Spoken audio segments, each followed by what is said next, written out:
Hello. All right. I guess I'm starting this then. Um, my name's Cade. Um, I guess I'm kind of bored and I got a lot of thoughts in my head, so I thought I might as well keep something like a video diary, I guess, where I can just record my thoughts and just ramble on. This whole coronavirus thing definitely has been a toll, so haven't been able to talk to my friends and the usual. I'm not really sure what I'm going to talk about. It's not like I got a script with me. I'm just going off right off the top of my noggin. So I guess I'll just start rambling. Um, my name's Cade. Uh, I was born with autism, and I guess I just got a lot of emotions and opinions and thoughts that I don't really know what to do with, to be honest. Um, I guess I could start off with my experience with autism. I know that it's different for everyone. It's kind of like a gift and a curse at the same time. It's very strange. I'm stumbling all over my words right now. I'm not gonna edit it. I barely know how to edit anything, or change it or redo my words. I'm doing what I said I'm gonna do. I'm just rambling and I'm gonna stick to it. Autism is a huge part of my life. It it makes so many things a lot easier, and it makes a lot of things very difficult. For example, I guess this is kind of similar with anyone that has autism. It's when you get like this something you're really into, like what's the word I'm looking for? Kind of like hmm something you really enjoy. I was trying to think of a different word, but whatever. You get what I mean. When you people with autism, when they find something that they really enjoy, it becomes ingrained in them, and they know every single little detail about it. And that definitely has been the same with me. I'm very interested in history, um, Star Wars, comic books, mostly Batman. Batman is the only part of DC that I really like, to be honest. Um, but when it comes to comic books, I think my all-time favorite would have to be Venom. And it's actually a funny story because Venom is supposed to be like the rated R anti-hero slash villain, super gory, eats brains, rips bodies apart, but he was my favorite since I was like 6 or 7, and it's stayed that way ever since. I think autism, it has several effects. It affects people differently. For me, as I said before, I think I'll start with the positive because it's always better to start with the positive, honestly. When it comes to something I really enjoy, my memory is incredibly superb with it. Uh, I'll really forget it. I'll talk about it a lot. It's like ingrained in me. Um, and I guess I'm really good at schoolwork too. And I think I have autism to thank for that. Well, to be fair, I started off in a pretty bad. I wouldn't say the school was bad, but the situation in the school that I was at was pretty bad. Cause I just couldn't learn there, and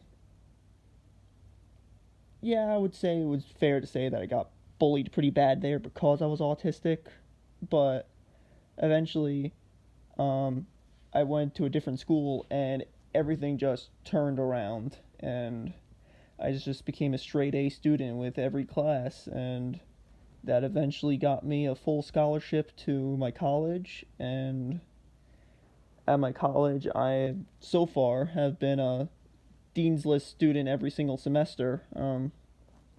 That's probably going to change now, though. Online learning is really hard for me. It's been very stressful, very aggravating, depressing. It's like I'm getting mad at myself because I put myself up to a certain standard. I'm used to getting A's or at worst a B plus. It's like 1 or 2 points away from being an A on almost every single assignment and class. And I'm used to going to like these dean's things, and then it's just like a huge ego boost when you find yourself like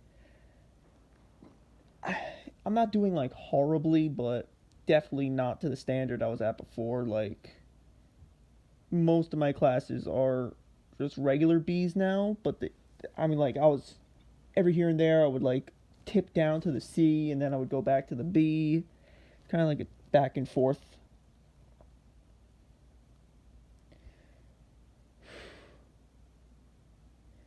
Another positive effect of my autism. Hmm. I can't think of anything right now. I mean, like, I would say the whole, it makes me creative thing, but it's kind of like played out. Like, it's kind of hard for me to think that you can just judge yourself as creative. I don't know. It just always seemed like smug and like artsy fartsy to me. I mean, like, I'm definitely not left brained. I'm more priority right brained because I love writing. I want to write stories and do stuff like that. I've had people compliment me before on my writing,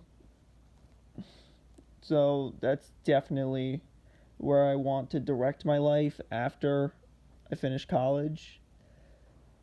It'll be more like a side thing, honestly, because I'll use my degree to obviously get a really nice paying job, and then on the side, I'll write what I want because that's what, my true passion, what I really want to do. And by the end of it, hopefully, uh, one of my stories actually catches some attention and I can do what I truly love for a living.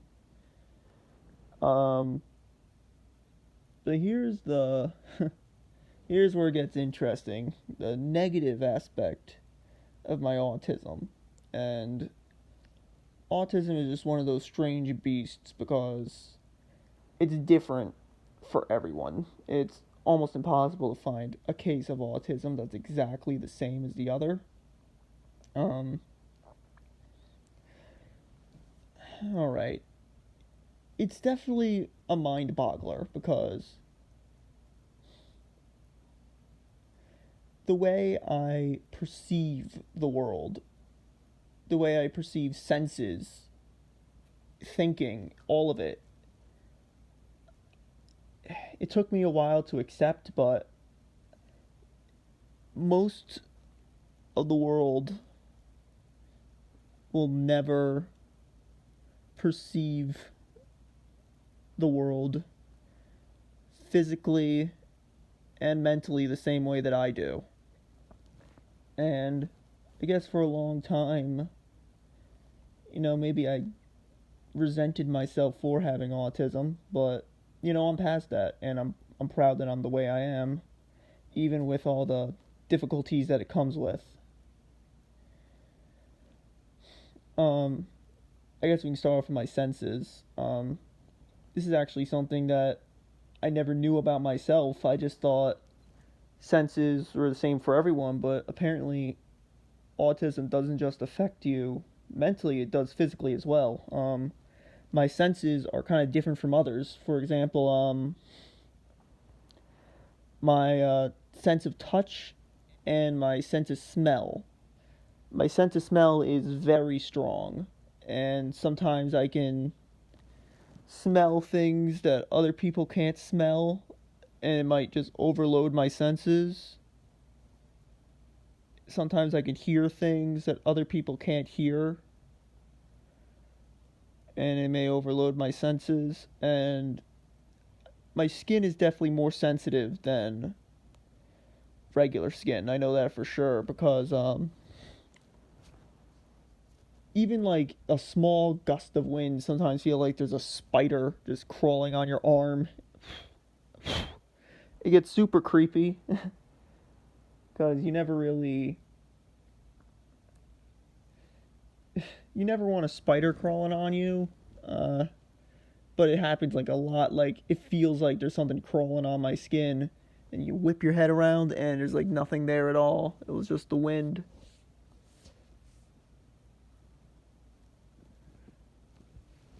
Another, I would say, negative aspect of my autism for sure is the one that everyone expects, the emotional. Hmm. I guess I'm easily overwhelmed, and I'm trying to find it a way where I don't sound like a special little snowflake that needs the safety room and all that, but it's hard to explain it and not sound like that. I guess just like certain sounds, uh, certain uh, times I don't want to be touched, just stuff like that, and it just like overwhelms me. Man, I really do sound like a special snowflake now. um, there are times where, you know, too many crazy things, or too many. Actually, crazy is not the right word. It could be absolutely just normal, redundant things that wouldn't even like bother people at all. But when it's unexpected, it just feels like the world is crashing down on me, like fucking apocalypse mode. And that's the crazy part, cause it's been long enough. I've had enough talks, and I understand my autism more than I did in the past, where things that just seem like no problem whatsoever to normal everyday people will seem like the end of the world to me. And understanding is always good in every situation, but for me, I guess it's more of like a self anger thing. Because I understand that what's happening is not normal or doesn't make any logical sense. And you think to yourself, you know your emotions aren't supposed to be that way, so why are you thinking like that? I'm gonna pick up this conversation ramble thing later. Uh, so see ya.